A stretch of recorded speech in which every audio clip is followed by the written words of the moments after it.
Welcome to another Skinslip's 2015 Scavenger Hunt video. This is part 7 if you haven't been following along. Essentially he's having a little contest and it's a scavenger hunt. He's got 10 criteria that you got to fill 10 movies, do a review of each to get some extra ballots on top of a main video response where you essentially give your answer to those 10 film question criterias. Link below to my original video response to his, which will contain links to his channel, his contest video, as well as the 10 additional video entries and a playlist I've created for that. But getting on, this is part 7. And in part 7 he wanted a film with a female director. So a film that was directed by a female. And I thought about it for a while, and I eventually came up and I said, you know what, I'm going to pick a horror movie. And I thought, oh, I could do the Oscar assist. No, you know what, I'm going to go further back. I'm going to pick something that is directed by a female, but is older, right? It's one thing to have new female directors, but let's hold up the old female directors, some of the pioneers who led the way so that other females could come in and direct films. Of course, this film I'm talking about is only from 1987, so it's not that old. And the person who directed it, very, very talented, and had obviously been involved with somebody who was already established as a director at this point. And I'm talking about Near Dark, directed by Kathryn Bigelow, who, if you didn't know, was, let's just say, partnered up with James Cameron and such. So, yeah, if you don't know who Kathryn Bigelow is, and you can't, you know, I could have picked any one of her many films. I mean, she did, and I'm not just talking like films that she did, but films that I actually enjoy. I mean, she's got the cult favorites and really good films: Point Break, Strange Days, latest is Zero Dark 30, you know, Killing of Obama, K-19, The Widowmaker. Okay, we can forgive and forget that one, so we'll just scratch that one off the list. But obviously we will say that she's come into her own. She's really done she's done some, like I said, some fantastic cult films, really good films from the past. But you know, with Zero Dark 30, and of course the Oscar-winning Hurt Locker, which beat out, you know, Avatar and James Cameron. That was one of the big things about the Oscars that year, right? Yeah, it's obviously she is somebody who is really, and for some reason she's really gone that sort of like action war type thing. But I don't know. I don't know where that came from. She must. For whatever reason, kudos to her, because she's put out some really fantastic films in that genre.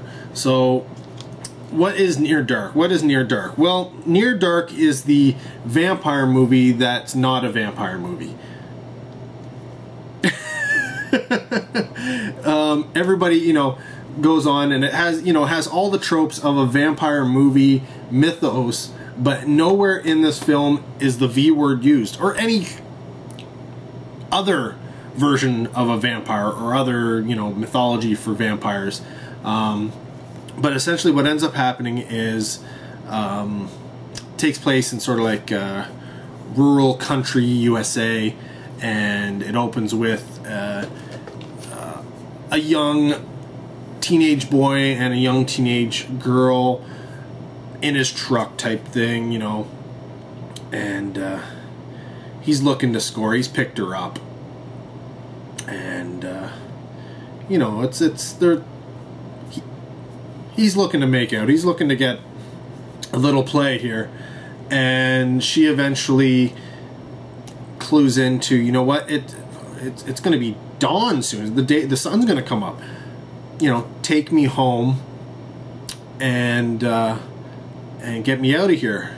To which he's like, okay, you know, I guess, you know, obviously you're scared your dad's gonna beat you or you're gonna get in trouble or something like that, so I'll take you home. Nope, but first you gotta give me a kiss. At this point she's freaking out. She's gotta get home or she's gonna die. Because the sunlight hits her, dead, right? Like a vampire. And so while they're kind of kissing and making out a little bit, she ends up biting him and she takes off. And you know, you get to a point where he's going home. It's coming up to dawn. Rolls up, and this group of people, including the girl, grab him and pull him into their mobile home, right? And this is essentially a group of people all with the same affliction, passed to another person via bite. And so it's their adventures of how, you know, they're going along. This newcomer comes to the group, how they all, the group dynamic, you know, they gotta go drink blood like a vampire. And, you know, they run into problems with, you know, the sunlight getting them and bursting into flames like a vampire. And, yeah. So it's essentially, it's a vampire movie, right? And it's at, you know, it's 87, coming into the 90s. Vampires are really big right now. So it's definitely a cult favorite film. And it's really good. A big part of this film is the characters. It's really is a character study and a look at family, the different dynamics of a family, what constitutes a family.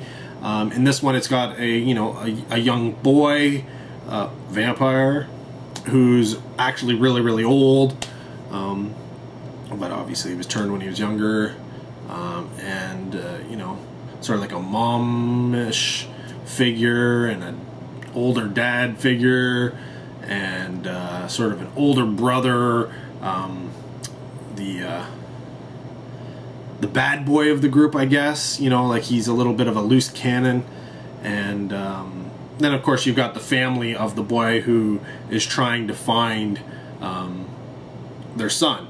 And so they, you know, the missing persons, well, it's not even missing persons, they say it's kidnapping because they know that somebody took off with them. And so the police are involved, etc., etc., etc. And it's sort of this road trip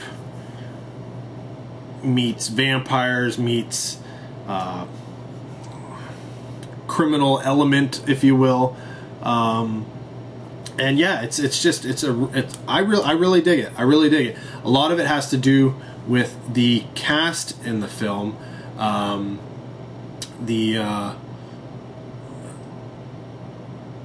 Let's see, who's in it? It's got, right, the boy is Adrian Pasdar, who let's see, before Near Dark he played the role of Chipper in Top Gun, so you may know him from that. He did a bunch of movies you've never I haven't heard of them, you probably never heard of them, before he went into television, where he played the main character Declan Dunn in the series Mysterious Ways, and David McLaren in Judging Amy, and then Alex Rybeck in The Lion Game. He also, apparently, oddly enough, he's somehow become the voice of Iron Man. So he's done voice acting, and he plays, you know, Tony Stark and Iron Man for the animated series Iron Man, Ultimate Spider-Man, Hulk and the Agents of Smash, and Marvel's Avengers Assemble. So yeah, this guy's apparently turned into Tony Stark Iron Man. But in terms of what, you know, you're probably going to know him from, other than, you know, Near Dark and maybe Top Gun, maybe you remember Chipper, he would be probably mostly known as Nathan Petrelli from Heroes. Or if you're into your superhero type stuff and you've been following Agents of S.H.I.E.L.D., he's Brigadier General Glenn Talbot.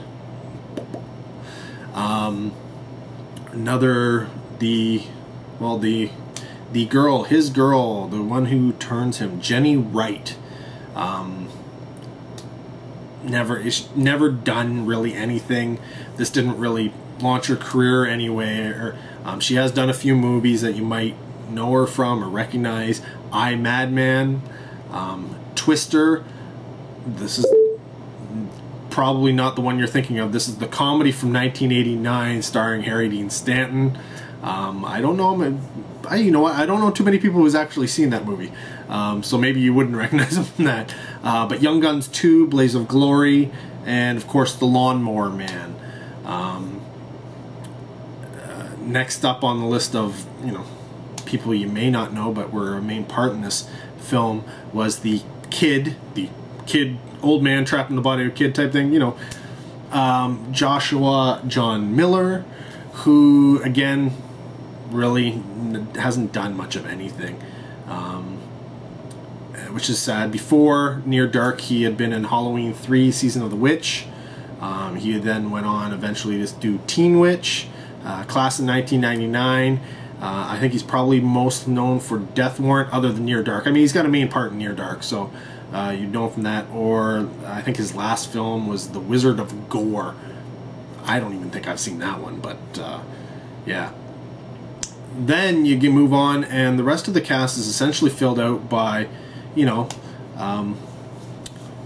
contacts made through Mr. James Cameron, because we get Lance Henriksen, who I shouldn't have to say who he is, but he's Close Encounters of the Third Kind, Damien, Omen 2, The Visitor, Nightmares, Hard Target, No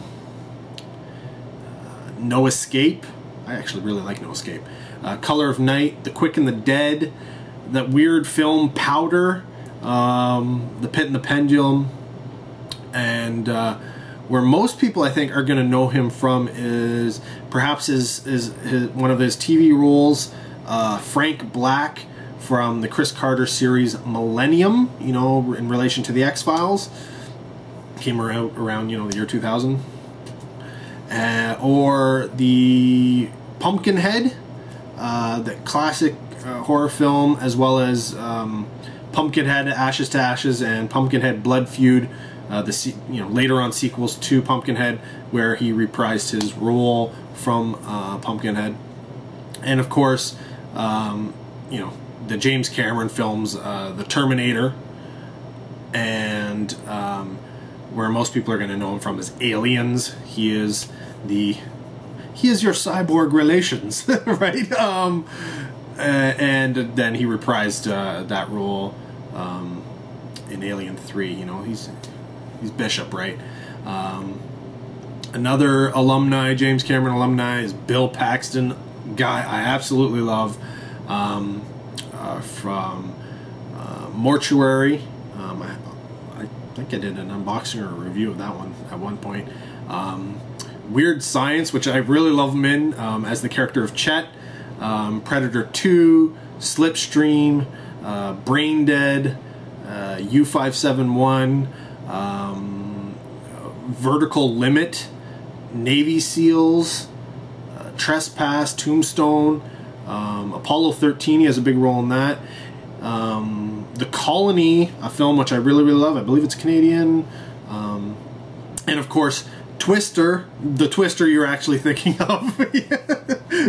Not the same comedy from before, but where I think people might know him best from could be the film where I think he did an absolute bang-up role, Frailty.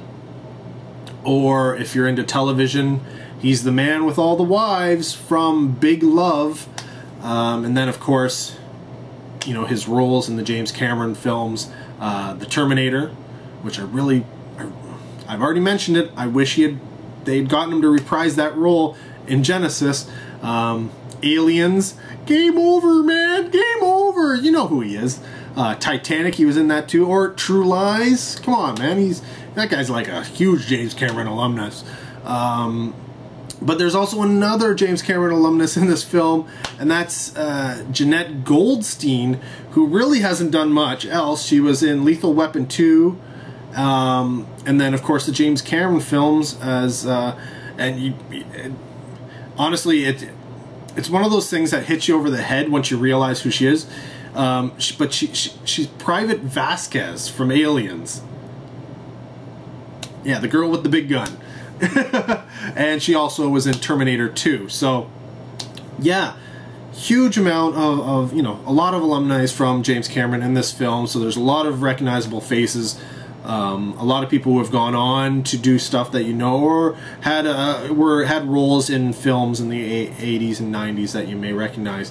But that's not it. One of the things that I love about this film is that it has an actor who I love because I'm a huge Full Moon fan, and that's the father of the teenage boy who goes out looking for him, played by Tim Thomerson, who you may know him. Cherry 2000, which just came out to Blu-ray, should pick it up. Nemesis, I think he was in a sequel to Nemesis as well. The film Fade to Black, you may not have seen it, you might want to. Or there's also Colonel Ted Masters from the airplane movie Iron Eagle. It was pretty big. It was you know, Top Gun around that area. You know, Iron Eagle came out. But like I said, I'm a Full Moon fan, so I'm big on him in terms of the Empire films and the Full Moon films. He plays the role of the Sarge from Zone Troopers.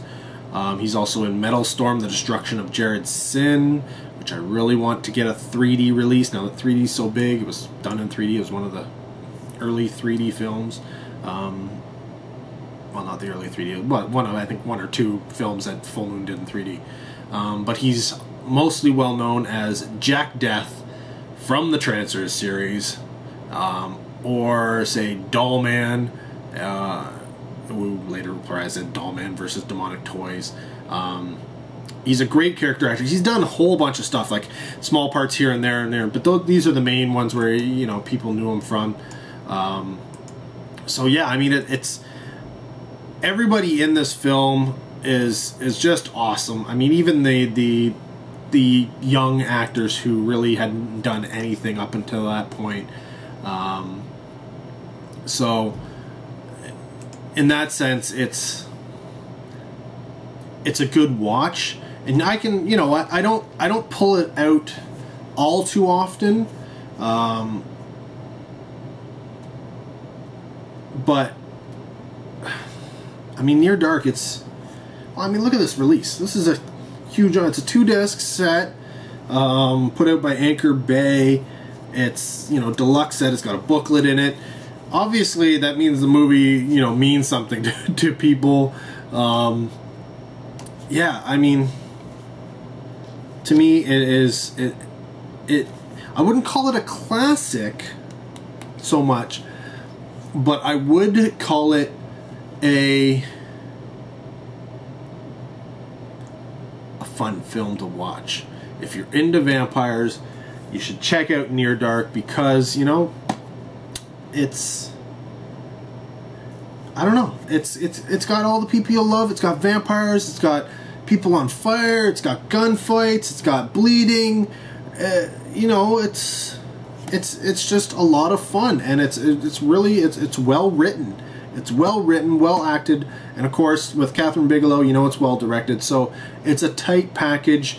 The only thing I think was where there's problems, and people kind of nitpick on it sometimes, is there's a scene where all the vampires are sort of trapped in this small little room type thing, and they're surrounded, and the cops are coming to get them, and sort of there's the, you know, the whole shootout thing. And so they're trying to avoid the sunlight, because whenever they get hit by the sunlight, you know, they burst into flames type thing, they start to burn. But they're constantly getting, you know, more bullet holes through this. So, I mean, I can only imagine how hard it was for the actors and Kathryn and continuity and everybody to sort of make it so that everybody was sort of moving around and playing out the scene without, you know, having light shine on them, because, you know, light shines on them, there should be, you know, fire, or they should get hurt, or they should go ah, or something like that. And sometimes they do, but then there's other times where, you know, they'll move, and there's like, well, if they moved and that beam of light just showed up, then obviously the beam of light was shining on them, so they just moved out of the way. So why wasn't, oh well, they missed that one, right? So that's one of the things that people who are really nitpicky on this movie like to point out. It's like, well, in that scene, the vampires should have been, you know, going more often than they were. And it's like, well, yeah, I know, but sometimes you just kind of got to go with it. And most of the time, it wasn't really obvious. But at the same time, you didn't really have to look too hard, if you know what I'm saying. So, yeah, my pick, female directed, Near Dark, directed by Kathryn Bigelow. See, right up there, a Kathryn Bigelow film. Kind of disappointed Tim Thomerson didn't get a... And he's got Adrian Pasdar and Jenny Wright. Yes, Adrian Pasdar and Jenny Wright, I guess, are the main characters here. But, come on. Give Tim Thomerson some love. Until next video, guys. Take care. Have a good one.